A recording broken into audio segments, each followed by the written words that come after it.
Alright, I just got done typing out the voiceover for Hercules, and now I have to actually record it. And so what I'm gonna have to do here, I gotta get the levels set up and everything like that. So I'm gonna go through some warm-ups and get the levels right, and then we're gonna go from there. Alright, time to test out the mic.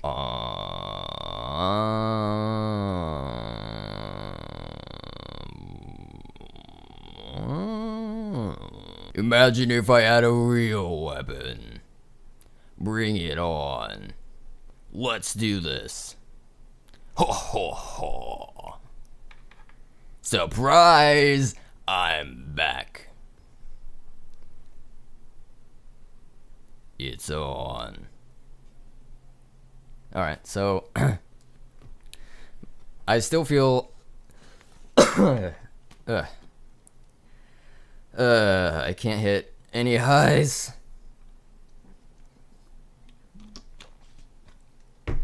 Okay. So alright, well, how are we gonna do this? Hercules.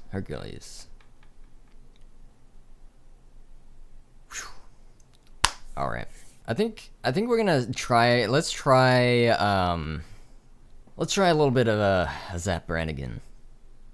Hercules. So cool. Strong. Manly. Majestic. Hercules brings me back to the days of my youth when I was oblivious to the world and its inhabitants, and the unraveling undertones of darkness in what appeared to be vibrant hues of a prototypical hero's tale. Disney's Hercules, yes, that's the full name, was a platformer released in 1997 for the PlayStation and PC, a week prior to the movie in which it's based upon. The game was somewhat of a hype builder in anticipation for the big movie's release, in a taste of what was to come. My mic's like, I've got too much noise coming from this headset. Hercules brings me back to the days of my youth when I was oblivious to the world and its inhabitants, and the unraveling undertones of darkness. Nope, that's not gonna work. Why?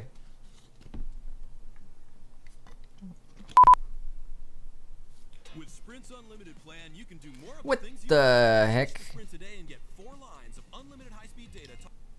Alright, so I just apparently got a random ad. And the unraveling undertones of darkness in what appeared to be vibrant hues of a prototypical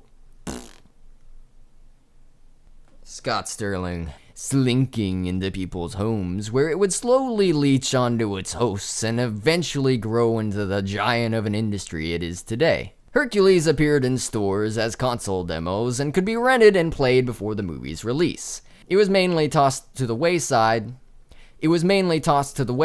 by the more dedicated famer.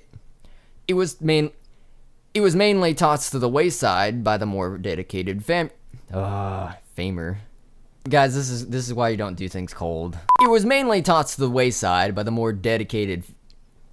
It was an avenue to advertise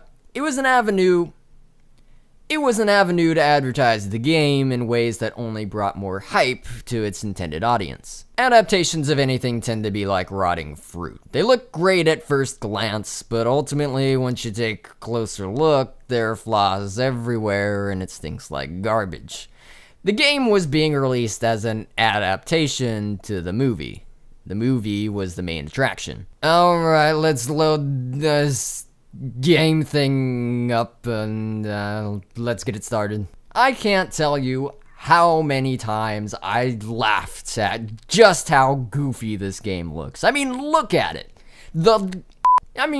You kinda know going into it that the photo on the menu won't be anywhere close, but you really know that it's gonna be a slop fest when you take the drive-thru. Seriously. The first 2 levels of the game serve as tutorials, but the trainer, the guy who's supposed to show you the ropes, tells you nothing. No press blah blah blah to do blee blee blee. Instead, the game's developers took it upon themselves to make a game that requires no manual to get started. No floating farface yelling in your ear saying, do this, do that, hit the red button for emergency release. Instead, the game is nuanced in a way that utilizes clues to guide you to what you're supposed to do. Early warning signals, cracks in the floor, how your character reacts once you grab a ledge.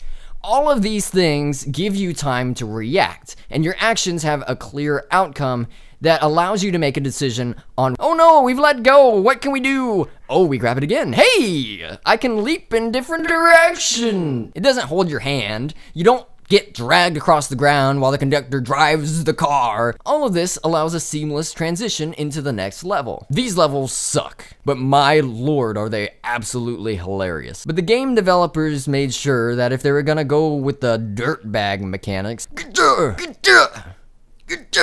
overall level. Wait. A goat!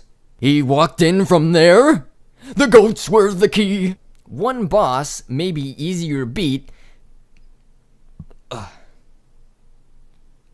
See, when you drink water, burping happens right in the middle of doing a VO. If you somehow made it past the third level by some miracle. In fact, the whole game is just extremely catchy. It's extremely catchy. It's extremely catchy. Million, million, million, million, million, million, million, million, million, million.